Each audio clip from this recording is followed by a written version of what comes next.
Hey there, beautiful people. I'm back again. So today I'll be discussing something that is very important even as you grow your career and business. It's mastering networking, building connections that fuel your career and business. You want to hear more? Stick around to find out.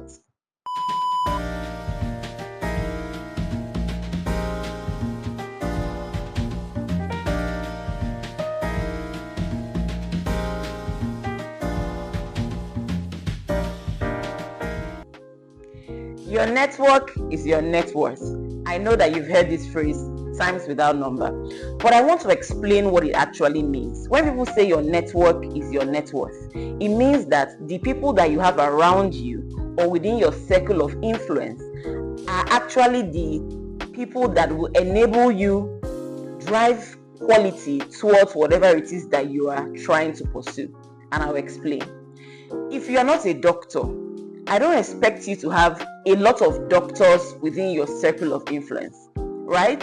So it means that you might have a family doctor or a doctor family friend, which is a good, valuable person to have within your network. However, you might not be in the space to make critical decisions that doctors make or add the kind of value that doctors add when they are in a community of doctors.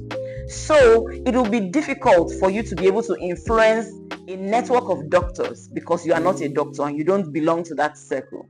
So your network being your net worth means that within your circle of influence, as an engineer, as a doctor, as a lawyer, as a salesperson, as a techie, whatever it is that you're doing, you are building alliances with people that will enable you leverage, quality access when the time comes. And of course, it doesn't come of just having them in your network. It comes of you also being a person of value within that network, right?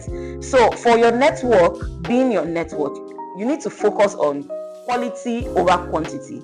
It's not about the number of people you have in your network. It's about the quality of people that you have in your network that is relevant to your circle of influence.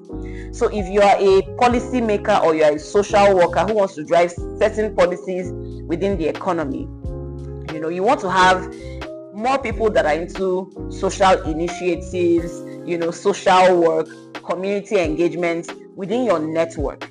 And from that first level of engagement, your network begins to expand to people in maybe, decision making, local government policy making, community development, state governments, and eventually federal governments, that sort of thing.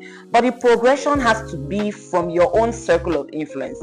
You cannot just decide out of the blues to make impact or, belong to a network of government, federal government policy makers when you've not been able to build the required alliances and network at your own immediate level. I hope this makes sense to you. So your network being your net worth is not cliche. It's not just one of those things that people say. It's actually valuable when you focus on quality over quantity and starting from your immediate circle of influence. Build relationships before you need them. I mean, this is a no-brainer, but it's actually not common sense. A lot of people do not build relationships before they need them, and then they expect that when they come to you or me for something, we should just, give them access. Why should I give you access when you haven't built a relationship with me earlier? In local parlance, they say you have to pour water if you want to match soft ground. You get it? So the point is that you know that you're going to be engaging with people. You know you're going to be needing people. Nobody's an island. Go ahead and build relationships. Off of the network being your network. Relate with people. Engage with people. Discuss with people. Share time, value, resources with people so that when you need them, you're not coming up as just somebody who wants to take, but somebody who has given and is now leveraging a cordial relationship.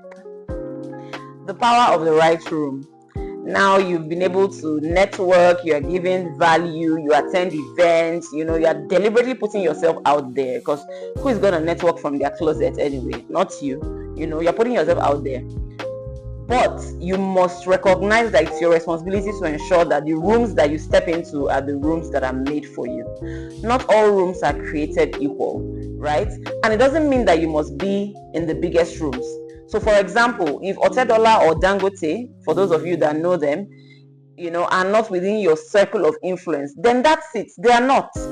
Don't beat yourself up about being in the same room with those people when you don't have the kind of value that will make sense to them, So within your circle of influence, again, make sure that you are selecting and deciphering the kind of rooms that you enter. And when you get into those rooms, the kind of energy that you dissipate in those rooms, right? It's your responsibility, to do all those things. So the power of the right room is very important. Being in the right room at the right place at the right time, it's very key to building your network. Be the connector.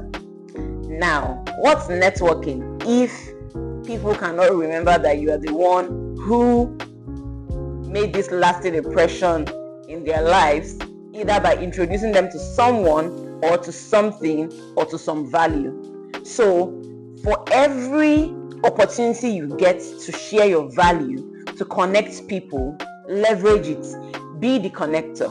Just like the guy who is learning in his workspace and people see him as a resource person, as a go-to person. Initially it might look like a lot of work, but eventually you find that you've developed skills, you've developed resilience, you've developed capacity beyond your years.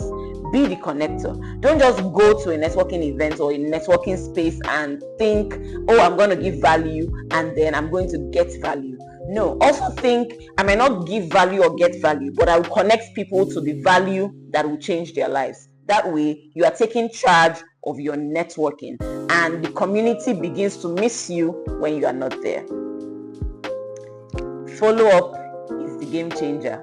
Let me tell you, no network was built after the first encounter.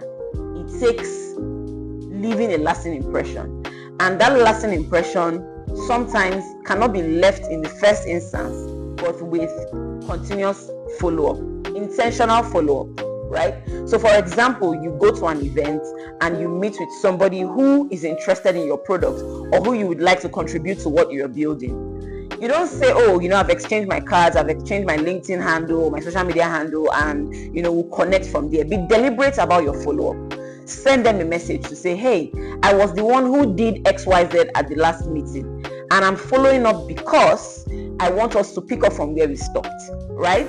So follow-up is a game changer. Follow-up is something that if you do right, it will definitely open and unlock those doors that you think are not opening.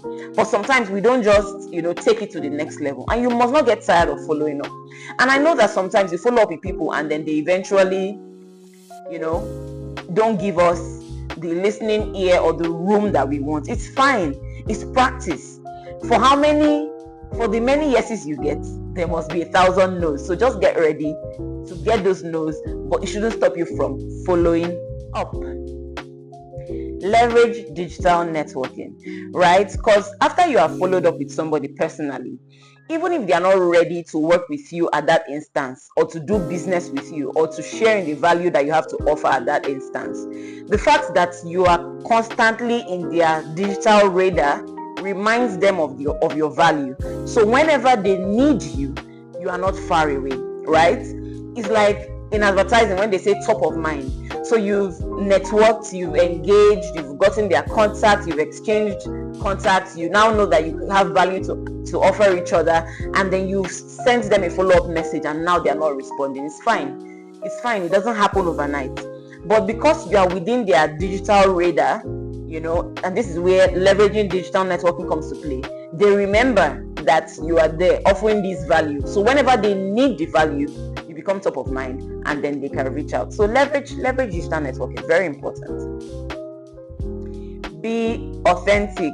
And I know that this sounds like one of those things, but I can tell you for free that not being authentic in certain instances has cost me opportunities, and it's a fact. The fact that I'm even doing this YouTube video, this series now, is because I've sort of found that I am enough in my authenticity, rather than trying to put up a face or a mirage that people would eventually see through. Be authentic. People connect with realness, and that's the truth. Be real in your offering. Don't think about networking, and building your connection as something that is rigid within the confines of building your business or your career. Be fluid. Learn and unlearn. Give and take. But in all of it, retain the originality of what makes you you. You can draw inspiration from people. You can get motivated by people. But do not lose your authenticity trying to be exactly like them. And finally, make every interaction count. Networking should not be rocket science. Networking should not be a hard task. Networking should be intentional and deliberate, but it should not be faked, and it should not be done from a place of, trying to milk every situation. Networking should be relaxed. Networking should be authentic. Networking should come from within and flow out. So, by making every situation count, every interaction count, you need to be present. You need to listen. You need to be fully aware of your environment. You need to be aware of the value that you bring and the value you are looking to take. You need to be cordial. You need to ask meaningful questions. You need to remain engaged with the people that you are with and take it on from there. So, I hope that you've been able to learn a thing or two from all that I've said.